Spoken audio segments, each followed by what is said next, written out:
success is out there, grab it by the balls. One of the first things I want you to begin to do right now is to take a brave look at your life. Look at your life right now where it is.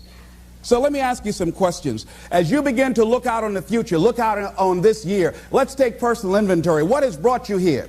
As you begin to look at the things that took place this past year, did you get out of it what you wanted? Did you achieve the goals that you set out to achieve? What part of your life or what things did you do that you don't want to be a part of your life? Are there any people, as you begin to look at your life and look at where you want to go and what you want to do, are there any people that might be some dead weight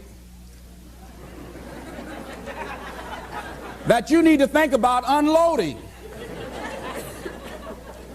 Because what you have found through that relationship, that it's more toxic than it is nourishing, it's more debilitating than it is empowering, and so now you've got to make a decision. See, many of us won't be able to move forward because we're not taking true inventory of our lives. As you begin to look at your emotional, your spiritual, and intellectual development, how many books did you read? How many seminars did you attend? How many classes that you take to begin to develop yourself professionally, to improve your craft or your skill? How many new things that you learn? Just take some personal inventory, just thinking, beginning to know yourself. What are the things about your past that has influenced you right now? What's your philosophy of life? What are your beliefs, things that you feel very strongly about? What are some of the things that you have picked up along the way that you've been doing them for so long you think that they're you, that you need to begin to re-examine them and perhaps get them out of your life? See, a lot of things we're doing, we do unconsciously because we picked it up somewhere in life. A friend of mine out of Chicago named Rhea Steele, I was at her house to have dinner, and Rhea, who was born in Chicago, has a tremendous southern drawl. After I met her mother, I said, where did Rhea get her southern drawl from? She said, my sisters came up from Kentucky, and they used to be her babysitter. And she picked it up while in their presence. And Rhea still has that drawl. What is it that you've picked up somewhere in life that might be a liability to you? What fear, what beliefs that you're holding on to tenaciously that's no longer allowing your life to work? That's not enabling you to produce the results that you want to produce in your life. And you're still clinging to them. See, as we go into a new world, there's some old behaviors that just won't fit. What are the events? What are the circumstances? What are the people that have shaped you?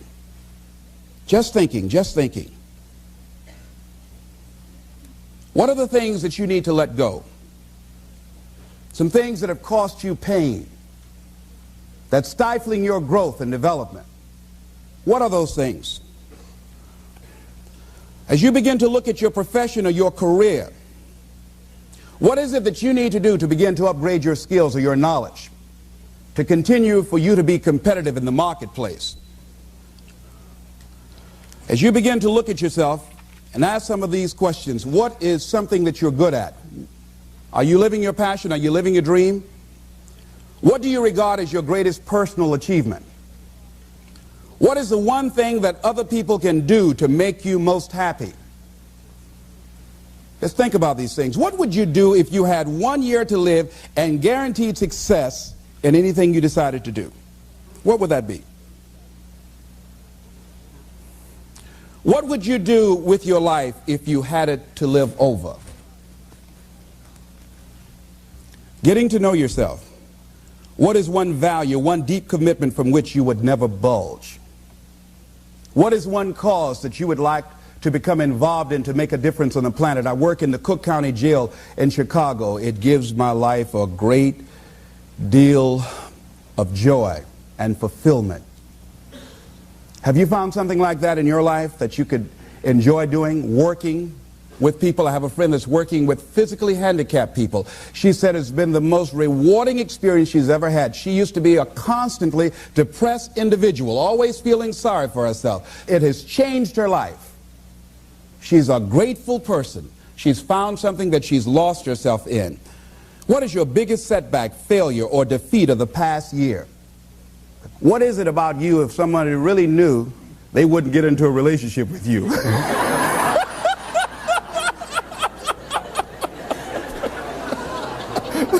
Now, don't go tell it. But once you acknowledge what that is, then start working on it and changing it.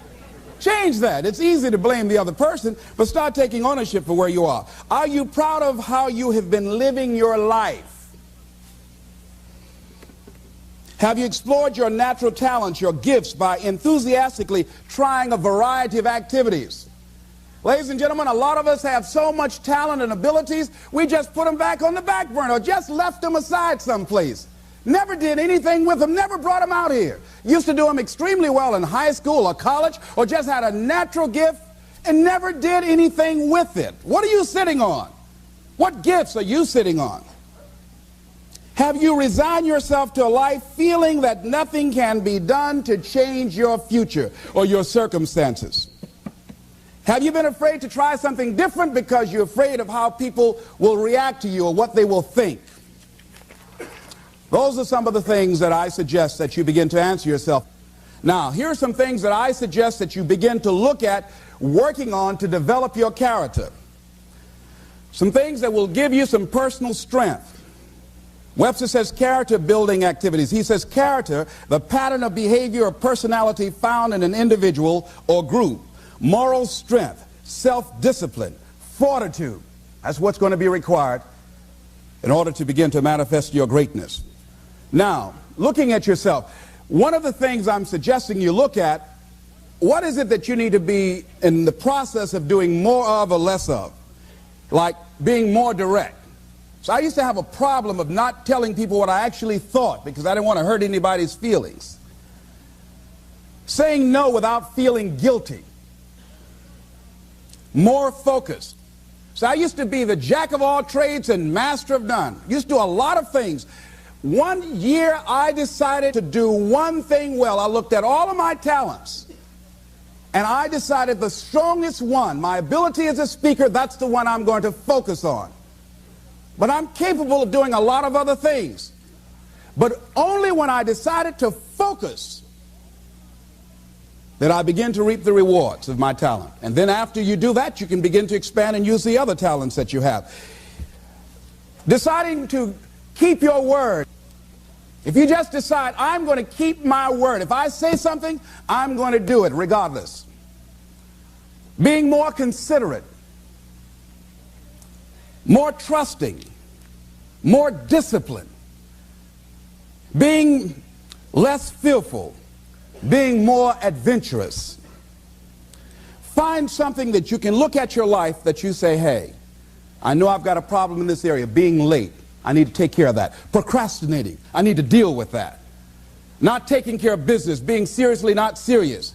Creating an imbalance in my life where I'm spending more time looking at television or having social fun and not spending enough time working on me. See, most people, ladies and gentlemen, spend more time working on their jobs than they spend working on themselves. They work harder on their jobs than they work on themselves. And whatever we achieve in life, whatever we create, whatever we're able to manifest comes out of the human mind. Now I want you to think about 5 things that if you had the courage to do them, it will give you a feeling of satisfaction and self-respect. Think of 5 things that if you had the courage to do those things, you would feel a tremendous feeling of satisfaction within and self-respect. Take the time to write those things down, whatever they might be to you. It might be in your personal life. It might be in your friendships, your family relationships. It might be in your business. I was negotiating with a friend of mine that I admire a great deal. And this person went back on their agreement. And I did not challenge them on it. Number 1, because of my admiration for her. Number 2, because I really wanted the business, and I think she sensed that. So I didn't want to seem too picky, and I was nervous about it. And I was cowardly, because I should have said, listen, that's not what we agreed to. I should have called her on that. But I didn't want to look bad, or to appear to be negative, or risk losing the business. Look at 5 things that if you had the courage to do those things, that you would do those things. A lot of people say, well, I've been like this all my life. I just can't change. This is the way I am. Dr. Harold Griswold, a psychologist and author of Direct Decision Therapy, said something. He says, when someone says, I can't change, some part of them wants to change, but the payoffs for his present behavior are greater than the payoffs for a changed behavior, or his fear of change is too great. Ladies and gentlemen, it takes courage to live your dreams. It takes courage to manifest your greatness. It takes courage to decide to live, to decide to bring out all of your talents and abilities, to decide to stretch out, to decide to take a chance. It takes courage to be happy, just to be you. I saw a friend who I hadn't seen for a long time. Her whole personality has changed. She was an extroverted, assertive person, but because her husband has a fragile ego, when she's around him, she cows down to him. She plays to him. She's very silent. She doesn't express herself, her feelings. And there are many things she wants to do, but before she even make a decision of what she wants to do, she checks. How will he handle this? How will he see this? Will this be disruptive in our relationship? A lot of us readjust our behavior and we end up not being who we really are in deference to relationships, men and women. Looking at the word courage, Webster says the attitude of facing and dealing with anything recognized as dangerous, difficult, or painful instead of withdrawing from it. As you begin to look at where you want to go and take personal inventory, it's going to be very uncomfortable. That's why most people don't do it. It's very painful to admit your shortcomings, to admit your weaknesses. It's very painful to do that. It's much easier to withdraw from that and just ignore it. He goes on to say the courage of one's convictions, the courage to do what one thinks is right.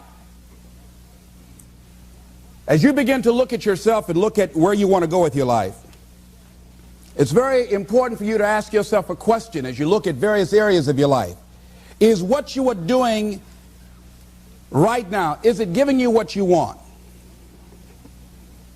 If it's not giving you what you want, it's going to take courage to decide to do something differently.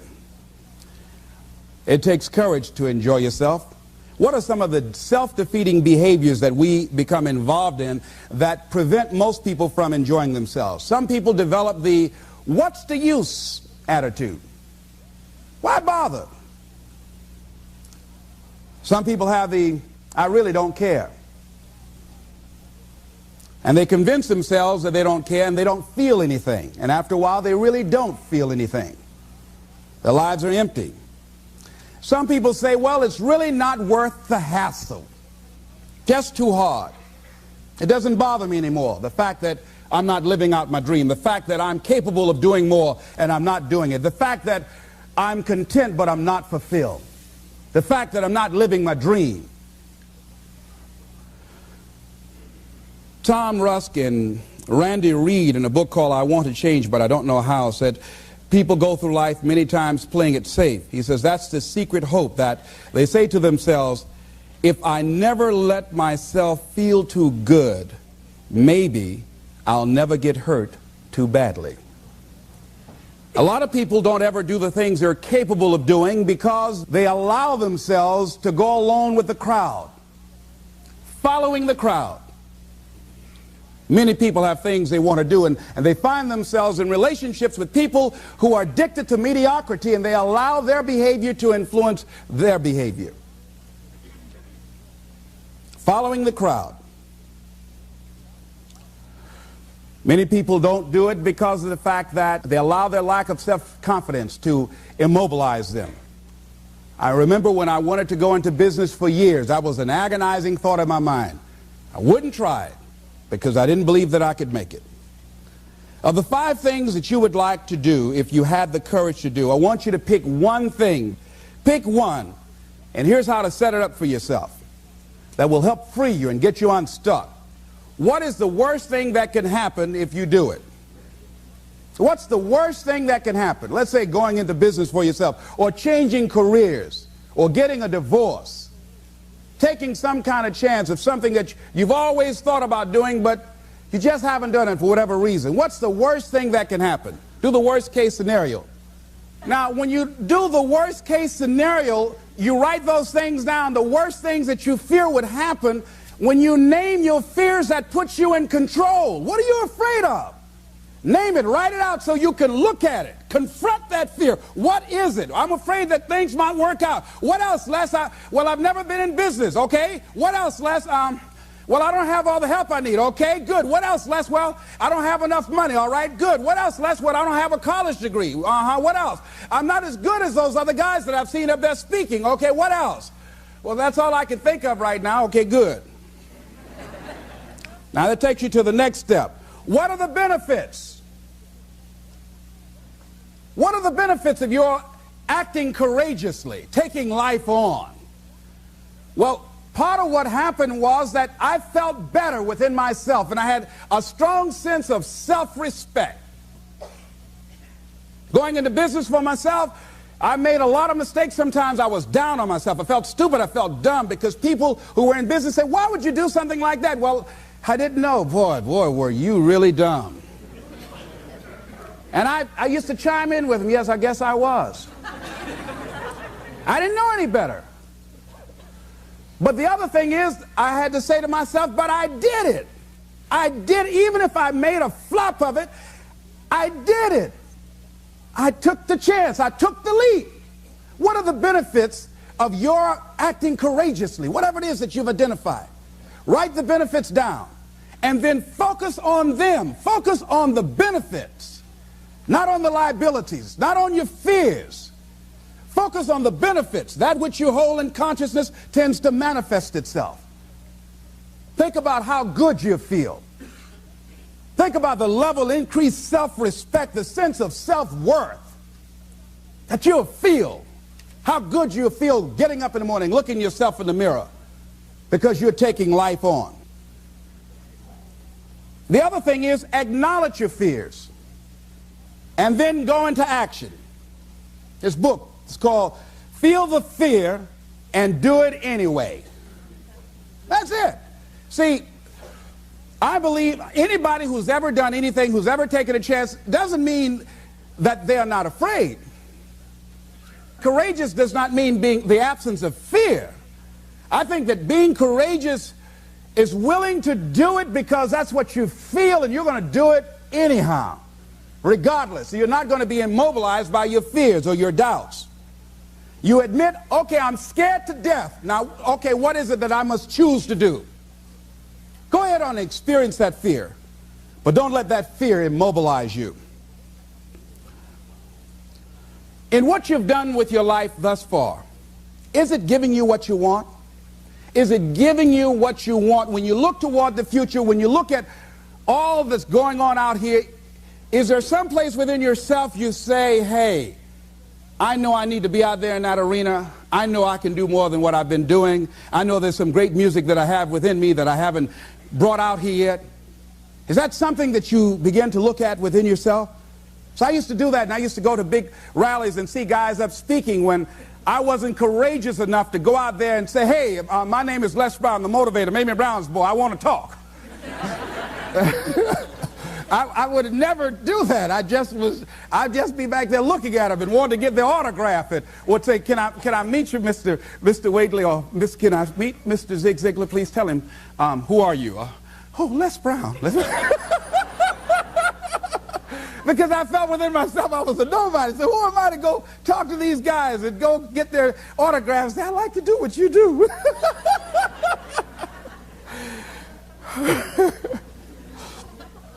See, I say if you look at your life, and if you're not getting what you want, you owe it to yourself to do something differently.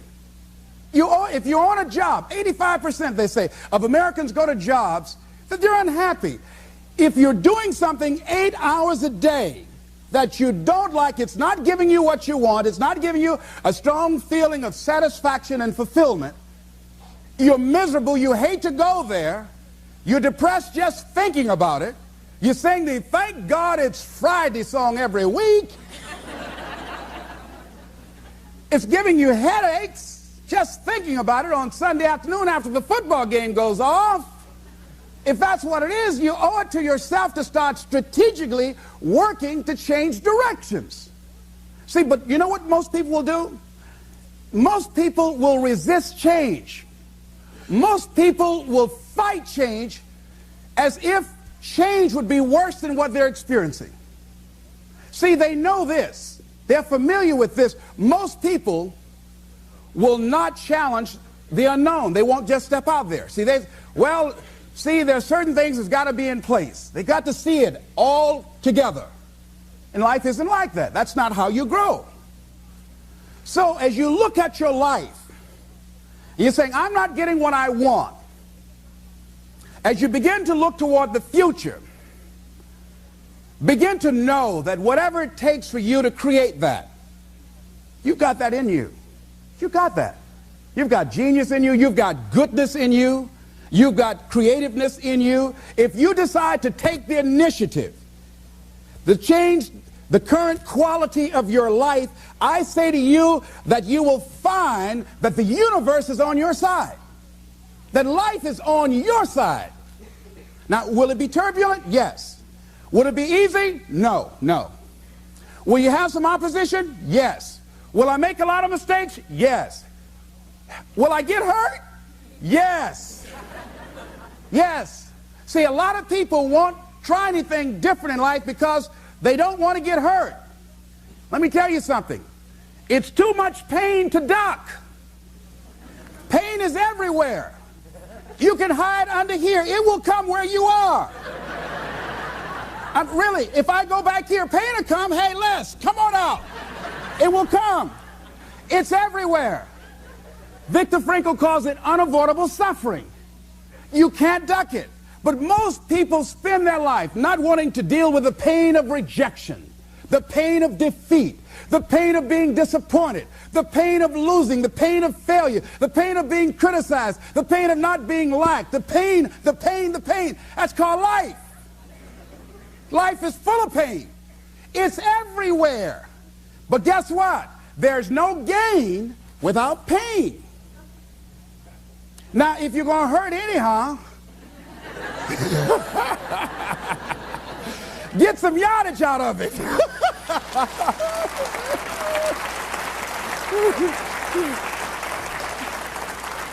Because it's the pain of regret that you experience. If I had it to do over again, that's a pain. Don't you know that's something? When you know, I was in a seminar once and this lady stood up. If I had my life to live over again, she talked about all of the things that she would do. And you can feel the pain of regret in her voice. The pain of regret. She still experienced pain. She was trying not to experience the pain of defeat, the pain of disappointment, the pain of loss, the pain of lack of support. And she still experienced pain. It was right there. We can't get around it. Most people are governed by their habits, their fears, and the opinions of others. A lot of people never try anything differently because they have been convinced by people in their lives that they value that they can't do it. They're living within the context of the opinions that other people have of them, the low expectations. Many people doubt themselves because when they thought about doing something at some critical point in their lives, somebody they respected and honored, somebody they believed in, somebody that they loved, someone they trusted said, you can't do that. And they accepted that. That's why I didn't go off to college. I had an instructor that I believed who said, you're not college material, Mr. Brown. You're not as smart as your brother Wesley or your sister Margaret Ann. You're not college material. Why don't you try and get you a job at the post office? Try and do something with your hand, or go down to the Miami City Sanitation Department and see can you get a job there. Or why don't you try and go into the Army? I took that test, Mr. Tellers, already. And what happened? I failed. I told you. Anybody fail the Army test, you're really in trouble. So I went down to the sanitation department to try and get a job, because that's what I believe was possible for me. As you look at your life, ask yourself the question, what would your life be like? What would your life look like if you decided not to care what people thought of you? What would your life be like if you decided to give up some of your fears? What would your life be like if you decided to become courageous? What would your life be like? If you decided to act on your dream, if you did what you felt in your heart. You know what courageous means? Tom Rusk and Randy Reed said, they said that courage comes from a French word which means of the heart. How does it feel to you? He says that courage, you know, it takes courage to live. Says most people go through life not allowing themselves to step out because they don't want to let go. They don't want to be blown around. They don't want to be moved. The courage to face life's whirling wind of contradictions. The courage to love yourself. The courage to love. For years, I was afraid to love. The courage to take a chance. The courage to be who you are. He says courage isn't for somebody else, for medals, applause, or moral debts. Courage is what at that moment feels most right for you. Not just situational ethics, but what feels right in your heart. The word of the heart. What feels right in your heart. One great philosopher says, cowards die many times before their deaths. The valiant never taste of death but once. What does that mean? That valiant people aren't afraid? No, no, no. It means that they experience that fear and they move forward. They move forward anyhow. Many people are dead now. Many people are allowing their dreams to die. Many people are allowing their ideas to lie dormant and collect dust. Many people have all this talent and ability that they are allowing to be buried inside of them, that they will take with them to their graves because they didn't have the courage to be who they are. And I say, as you begin to look toward the future and manifesting your greatness, it's going to take everything in you, that your life deserves the concentrated effort to begin to look at how is it that I can express more of me? How is it that I can bring my ideas out here now? How is it? And start living with a sense of urgency, because you're here today, you're gone today. Life is unpredictable. It's uncertain. There are no guarantees. No guarantees out here at all. So holding back, what are you waiting on? Ask yourself, what's the benefit of your waiting? What's the benefit of your not living your dream? What's the benefit of not listening to yourself? Oh, please, listen to yourself. You know the feelings. If you start listening to the feelings in your heart, and I'm doing it now more every day, I find that my feelings, I can trust them. And I say to you that as you look toward the future, you look at life on a daily basis, if there's something that you have been given, if you've heard something within yourself that you know that what you're doing now doesn't fit for you, it doesn't work for you, it's not giving you what you want, and there's something else that you want to do, don't allow that inner doubt in you to talk you out of it, to build a case on why you can't have it, to tell you why you're not good enough. You ignore that inner voice and all of the external voices. Don't judge the possibilities for what you can do based upon the circumstances, because the circumstances won't determine who you are. Don't determine what you're able to do based upon your resources. Don't determine what's possible for you based upon where your life is right now. Where your life is from life, not losses, but investments of what's possible for you. And I say to you that once you start listening to yourself, and as you begin to act on your dream, as you start just trying to find your way, doing what you can with what you have, you will start seeing things opening up for you. You'll start attracting people. You say, where'd they come from? Things will start coming together, clicking for you. You say, whoa. You start brainstorming. Ideas will come out of nowhere as you focus on it. The key to it is to begin to focus on what it is you want to do. Why, Les? Why is that important? Because as you focus on that which you want to do, that which we focus on, that which we give our energy to, it will begin to multiply. It will begin to expand. It will begin to develop your consciousness. And out of that comes your greatness. Out of that comes a commitment. Out of that comes a passion for life. Out of that comes a special power that you have in you that you haven't even called on yet. See, the powers that we have will never reveal themselves if we don't challenge them, if we don't put ourselves in a position where we have to use them. So one of the most important things is reading a book that's a really interesting book called Instant Millionaire, and the guy said, put yourself in a position where you can't retreat, where it's do or die, sink or swim. Here's what you'll find out. You'll develop incredible swimming skills. Or swallow half the pool of life. You'll find yourself stroking unlike you've ever seen before. Through the inspiration of desperation, you'll become more creative than ever before. So what is it? How do we handle that whole piece? Throw your whole self into it. See, most people go at it tentatively. They don't give all their stuff. They don't concentrate. They don't put everything they've got in them. One guy wrote a book called All You Can Do Is All You Can Do. And all you can do is enough. But he said, make sure you do all you can do.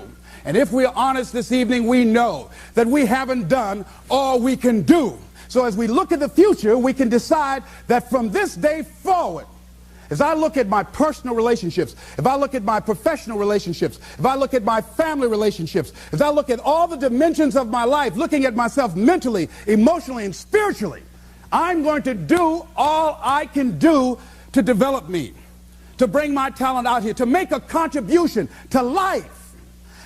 I don't know what you want to do.